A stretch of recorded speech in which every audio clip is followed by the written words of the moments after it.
Power star ఈరోజు power Kalyan గారు సమాజాన్ని కదిలించే శక్తి గారు ఒక కామన్ మ్యాన్ సమాజం పట్ల బాధ్యతగా ఉండాలి అంటూ సామాన్యులుగా ఆలోచిస్తాడని ఆయన మాటలను తెలుస్తుంది. రైట్, మరో వీరాభిమాని హైపర్ ఆది గారు మనతో పాటు లైవ్లో సిద్ధంగా. నమస్తే ఆదిన్న.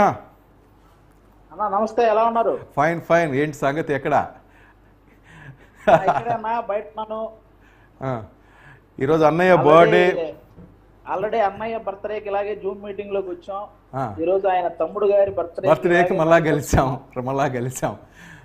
ఇప్పుడే మెగాస్టార్ చిరంజీవి గారు ఒక ట్వీట్ చేశారు, మీరు చూసే ఉంటారు. సరైన సమయంలో సరైన లీడర్ని ఆంధ్ర రాష్ట్ర ప్రజలు ఎన్నుకున్నారు. ఆ ఇంట్లో పెద్ద కొడుకుగా నువ్వు ఉండి వాళ్ళకి కావలసిన, వాళ్ళకి అడిగిన పాలన కానీ వాళ్ళ కష్ట నష్టాలు నువ్వు తీరుస్తావని, ఒక నిజమైన నాయకుడిగా, నిబద్ధత కలిగిన నాయకుడిగా నువ్వు ఎదుగుతావని, దీర్ఘాయుష్మాను భవ అంటూ మెగాస్టార్ చిరంజీవి గారు ఆశీర్వదించారు పవర్ స్టార్ గారిని. డెఫినెట్లీ అన్న, ఆయన అన్నట్టే జరుగుతుంది కూడా. ప్రజెంట్ నిజంగానే సరైన సమయానికి సరైన నాయకుడిని ఎన్నుకున్నారు. ప్రజెంట్ ఆయన అవసరం మన రాష్ట్రానికి చాలా చాలా చాలా అవసరం ఉంది. అది ఆయనకి తెలుసు కాబట్టే అంత బాధ్యతగా వర్క్ చేస్తున్నాడు. గెలిచినప్పటి నుంచి కనీసం ఒక సినిమా వ్యక్తిగా ఇక్కడ ఉన్న హైదరాబాద్ వచ్చి సినిమా వాళ్ళని కూడా కలిసే అంత ఇది కూడా లేదు. కంప్లీట్ ప్రజల కోసమే వర్క్ చేస్తున్నాడు ఆయన. అసలు గ్యాప్ లేకుండా, అంటే ఇప్పటి వరకు ఏ రాజకీయ నాయకుడు చెయ్యని, అంటే వారం వారం మళ్ళీ గెలిచిన లీడర్లందరినీ పిలిపించి రివ్యూ తీసుకుని ఎవరేం చేస్తున్నారో కనుక్కోవడం, అలాగే ప్రతి ఒక్కరూ వాళ్ళ నియోజకవర్గంలో వాళ్ళ జనసేన కేంద్ర కార్యాలయంలో అందరూ ఎవరైతే బాధల్లో ఉన్నారో, వాళ్ళకి సమస్యలు ఉన్నాయో వాళ్ళందరినీ అక్కడికి పిలిపించి వాళ్ళు కనుక్కొని అవి చేయడం, ఇవి నాకు తెలిసి ఇంతవరకు జరగలేదన్న మన రాజకీయాల్లో. ఇలాంటివన్నీ జరుగుతున్నాయి. ఇంకొక మంచి విషయం ఏంటంటే, అతను ఓడిపోవాలని కోరుకున్న వ్యక్తులకి, అతను గెలవాలని కోరుకున్న వ్యక్తులకి ఇద్దరికి ఒకేలా న్యాయం చేసే మంచి మనసున్న పొలిటీషియన్ మన పవన్ కళ్యాణ్ గారు, అందులో తిరుగులేదు. 100% అదన్న. ఎందుకంటే ఈరోజు కూడా మనం చూస్తున్నాం, మన సాక్షిలో 10 ప్రశ్నలు అంటూ, సరే 11 ప్రశ్నలు కూడా అడుక్కోవచ్చు, అది వాళ్ళ ఇష్టం, మనం దానికి ఏమనలేము. కానీ దేనికైనా ఒక లిమిట్ ఉంటుంది. ఇప్పటికీ కామెంట్ చేస్తున్నారు, వచ్చి 2-3 నెలలు కూడా కాల. ఇప్పుడు తల్లి గర్భంలో నుంచి బయటికి రావడానికి కూడా 9 నెలలు పడుతుందన్న. వచ్చి కూడా ఆయన 2-3 నెలలు అవుతుంది. కానీ ఈరోజు ఎటువంటి కామెంట్ చేస్తున్నారో మనం చూస్తున్నాం. ఇంకా తిడుతున్నా కూడా కళ్యాణ్ గారు ఒకటే చెప్పారమ్మా, వాళ్ళు ఓడిపోవటమే పెద్ద శిక్ష, అలాంటి వాళ్ళని కామెంట్ చేసి ఇంకా దాన్ని ఇది చేయొద్దు అని ఒకటి చెప్పారు. ఓడిపోవడమే చాలా పెద్ద శిక్ష, దానికి మించిన శిక్ష ఏముండదు. అదిగాక ఇంకో మాట కూడా అన్నారు, నేను అవతల పార్టీ మీద పగ తీర్చుకోవడానికి రాలేదు, పనిచేయడానికి వచ్చాను. వ్యక్తిగత కక్షలు ఏం లేవు నాకు ఓపెన్ గా చెప్పాడు ఆయన. అవును, కాబట్టి ఆయన పనిలో ఆయన ఉన్నారన్న. ఆయన ఇలాంటి ఎవ్వరి మాటలు పట్టించుకోడు. ఆయన నిరంతరం అదే పనిలో, ఒక రాజకీయాల్లోకి ఎందుకు వచ్చాడో, ఎవరికి సేవ చేద్దామని వచ్చాడో ఆ పనిలోనే ఉన్నాడు. ప్రతి దాని మీద రియాక్ట్ అవుతున్నాడు, ప్రతిదీ సాల్వ్ చేయడానికి వస్తున్నాడు. చిన్నగా ఏ సమస్య ఆయన ఏదైతే ప్రచారంలో ఏవైతే చెప్పాడో వాటికి సంబంధించి ఏది కూడా ఆగకుండా ప్రతి దానికి సొల్యూషన్ దొరికేలాగా ఆయన పనిచేస్తున్నాడు. నిజం, గొంతు పెంచడం కాదు, మాట విలువ పెంచుకోవడం ముఖ్యం. ఎందుకంటే వాన చినుకులు పంటను పండిస్తాయి కానీ ఉరుములు కాదు. మాట్లాడే ప్రతిసారి ఆలోచించి మాట్లాడటం మంచిదని చాలాసార్లు చెప్పారు అన్నయ్య.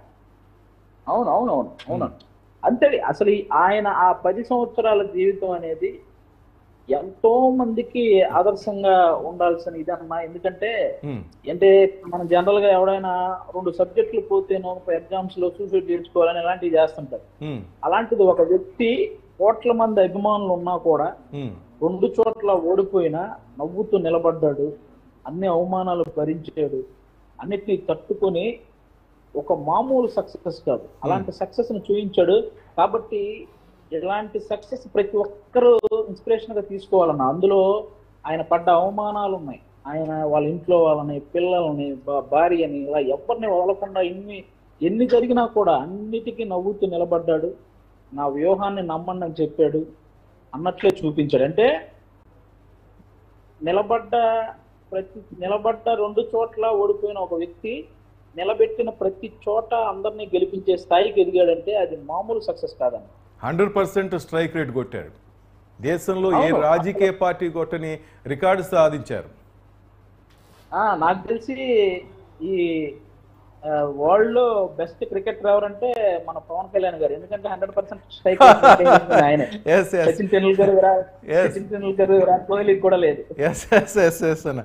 ఎందుకంటే అసెంబ్లీ గేట్ దగ్గరికి కూడా రాలేవు అన్నారు, కానీ అలాంటి వాళ్ళకి అందరికి కరెక్ట్గా సమాధానం చెప్తూ స్మూత్గా వెళ్ళిపోయారు, మాటలతో కాకుండా ఎవరైతే చేతలతో. ఎవరైతే రాలేరు అన్నారో వాళ్ళు ఎవరో లేరు అక్కడ, ఆయన వచ్చాడు. ఎగ్జాక్ట్లీ. ఎందుకంటే మోదీ గారు అన్నారు కదా, పవన్ అంటే పవన్ కదా, ఒక తుఫాన్ అని ఆయనే అన్నారు కదా స్టేజ్ మీద. అవునవును. అసలు ఇంకా అది చెప్పాను కదన్నా, రాజకీయం అనేది ఉన్నంతకాలం ఇంకా కళ్యాణ్ గారిని విమర్శించే స్థాయి ఎవరికి ఉండదు. అంటే అలాంటి సక్సెస్ ఇండియాలోనే అలాంటి సక్సెస్ లేదు. అలాగే గ్రామ స్వరాజ్యం కోసం బాపూజీ కలలు కన్నారు. ఆ కళలను నెరవేర్చడం కోసమే నేను ఈ పంచాయతీ రాజ్ గారి, అటవీ శాఖ ఇలాంటి శాఖలను తీసుకున్నాను, నేను వాటన్నిటినీ ఒక రూపుకి తీసుకొస్తానని ఆయన అంటున్నారు. అది తప్పకుండా సాధ్యమవుతుంది, మనం చూడగలమా అదంతా రాబోయే కాలంలో? ఖచ్చితంగా ఖచ్చితంగా. ఆయన అన్నాడు అంటే దాన్ని ఎంత ఎంత పట్టుదలతో చేస్తారంటే అది ఖచ్చితంగా మీ ఈ 5 years లో ఆయన తీసుకున్న ప్రతి శాఖలో మీరు ఆ మార్పులు చూస్తారు. అందరూ కూడా మెచ్చుకుంటారు. ఇది కదా మేము కోరుకుంది అని ప్రతి ఒక్కరు అనుకుంటారు. అదైతే షూర్ అని, అందులో డౌటే లేదు. అదే ఒకటి ఏంటంటే, సినిమాలు కాదు నాకు ప్రజాసేవ ముఖ్యమని ఒక బాంబు పేల్చారు అన్నయ్య. అంటే ఉన్న సినిమాలు కంప్లీట్ చేస్తారు, ఆ తర్వాత మనం చూడలేమా లేక ఏంటి? మీరు కూడా ఇంకా దగ్గరికి ఉంటారు కదా, కొంతమంది సినీ అభిమానులకి అది బాధేస్తుంది, పవన్ కళ్యాణ్ అభిమానులకి. అంటే కంప్లీట్ గా సినిమాలు వదిలేస్తారు అనే ఉద్దేశం కాదు, కానీ ఇంతకు ముందు చేసినంత ఫాస్ట్ గా సినిమాలు అయితే చెయ్యరు. అంటే 2 వచ్చే దగ్గర ఒక సినిమానే వస్తుంది, అది కొంచెం లేట్ గా వస్తుంది అంతే, ఆ ఉద్దేశం తప్ప కంప్లీట్ గా సినిమాలు మాత్రం వదిలేదు. ఎందుకంటే ఎంత కాదనుకున్నా సినిమా అనేది ఆయనకి ఇంకొక ఇది కాబట్టి అది జరుగుతుంటది, కానీ కొంచెం లేట్ అవుతుంటది అంతే. రైట్. ముందు మనం ఆంధ్రప్రదేశ్ని ఇండియాలో ఒక గొప్ప స్టేట్గా చూడొచ్చా? అంటే ఒక మంచి దృక్పథంతో వెళ్తున్నారు అటు చంద్రబాబు నాయుడు గారు కానీ పవన్ కళ్యాణ్ గారు కానీ. అవునవునన్న, ఇప్పుడు బాలకృష్ణ గారిది ఫంక్షన్ జరుగుతుంది, కానీ చంద్రబాబు నాయుడు గారు, పవన్ కళ్యాణ్ గారు, లోకేష్ గారు ఇలాంటి వాళ్ళు రాకపోవడానికి రీజన్ ఇప్పుడు వరదలు ఇక్కడ ఇంతమంది ఇబ్బందులు పడుతుంటే మనం వెళ్ళి అలా ఫంక్షన్లు అవి చేసుకోవడం కరెక్ట్ కాదన్న ఉద్దేశంతో వాళ్ళు వెళ్ళి అక్కడ ఆ చంద్రబాబు నాయుడు గారు కానీ, లోకేష్ గారు కానీ, పవన్ కళ్యాణ్ గారిని ఈ వరద బాధితులు ఎవరైతే పాపం ఉన్నారో వాళ్ళందరినీ ఆదుకోవటం, వాళ్ళకి సంబంధించినవి అన్ని చూడటం, అవి చూసే పనిలో ఉన్నారు. ఎస్, మనం చూసాం, రాత్రి నుంచి అదే పనిలో ఉన్నారు. పవన్ కళ్యాణ్ గారు ఆల్రెడీ ఆదేశిస్తున్నారు జన సైనికులకి, వీర మహిళలకు కూడా, దయచేసి ఈ పుట్టినరోజు వేడుకలు మరలా చేసుకుందాం, అంత హంగామా అవసరం లేదు, ఈ ముంపు తీర ప్రాంతాలకు వెళ్ళండి అంటున్నారు. ఈ రోజు యాక్చువల్ గా ఓజీకి సంబంధించిన టేజరు అవి రావాలి, వాటిని కూడా వద్దని చెప్పారు. కళ్యాణ్ గారు వద్దన్నారు. ఎందుకంటే ఇప్పుడు అందరూ బాధల్లో ఉన్నారు, ఈ టైంలో మనం సెలబ్రేట్ చేసుకోవడం కరెక్ట్ కాదు అని. లేకపోతే ఈ రోజు సెలబ్రేషన్స్ వేరే లెవెల్లో ఉంటాయి అన్న, అన్ని రకాలుగా. మనకి వరదలు అందరికీ ఇబ్బందిగా ఉన్నాయి కాబట్టి అది మనందరం ఆలోచించాలి. వాళ్ళందరికీ ఎలాంటి సహాయాలు చేయాలి, వాళ్ళందరికీ ఎలాంటి జాగ్రత్తలు వహించాలి, ఇవన్నీ మన జన సైనికులు కానీ, వీర మహిళలు కానీ ఇవన్నీ చెయ్యాలని ఆయన ఉద్దేశం. ఆల్మోస్ట్ అదే జరుగుతుందన్న. ఎందుకంటే జన సైనికులు ఇలాంటి వాటిలో ఎప్పుడు ముందుంటారు. ఏదైనా ఇబ్బందులు వచ్చినప్పుడు అసలు ఎవరు వాళ్ళకి చెప్పక్కర్లేదు కూడా, వాళ్ళు ఆటోమేటిక్ గా కళ్యాణ్ గారి సైనికులు అంటే వాళ్ళు సమాజ సేవకు ముందుంటారు. ఫైనల్గా ఆదరణ అటు అల్లు అని మెగా అభిమానులు అంటూ కొంత డిస్టర్బెన్స్ క్రియేట్ చేస్తూ ఈ వర్క్ని అడ్డుకోవడానికి, పవన్ కళ్యాణ్ అభిమానులు డిస్టర్బ్ చేయడానికి చాలామంది ప్రయత్నిస్తున్నారు. మెగా అభిమానులకైతేనే, పవన్ కళ్యాణ్ అభిమానులకైతేనే, అందరి అభిమానులకి, మెగా అభిమానులే వీళ్ళంతా, సపరేట్ అంటూ ఏం లేదు. వీళ్ళందరికీ ఏం చెప్పదలుచుకున్నారు ఈ పుట్టినరోజు సందర్భంగా మీరు, జనసేన వీర మహిళలకు, సైనికులకు కూడా? అందరూ ఒకటే అన్న, ఎవరు కింద స్థాయి అభిమానులు ఎవరు కూడా అలా గొడవలు పడకండి. కొంతమంది మన మధ్యలోనే ఉండి మనకి చిచ్చు పెట్టే ప్రయత్నం చేస్తుంటారు, కాబట్టి అలాంటివి ఏమీ వద్దు. అందరూ హ్యాపీగా ఉండండి.